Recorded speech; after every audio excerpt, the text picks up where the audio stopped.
দেখো, ছোটবেলায় মেলা প্রাঙ্গণে একটু কেঁদে উঠলেই অধরা খেলনাটাও হাতের মুঠোয় চলে আসতো।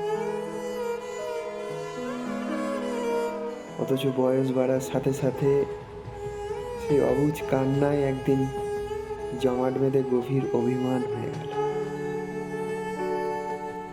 অভিমান অভিমান হলো হৃদয়ের অতি গোপন প্রকোষ্ঠের ব্যাপার। অন্তরে যে পরমাত্মা বাস করেন, তিনি ছাড়া এই দহন আর কেই বা বোঝে, কেই বা বুঝবে।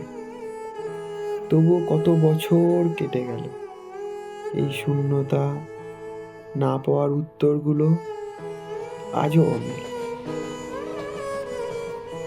মাঝে মাঝে অনুপম রায়ের মতো বলতে মন চায়, শেষ ট্রেনে ঘরে ফিরবো না। কিন্তু উপায় কোথায় বলো? ওই ট্রেনের চাকাগুলো তো ঘড়ির কাঁটার মতোই অবিরাম ঘুরেই চলেছে।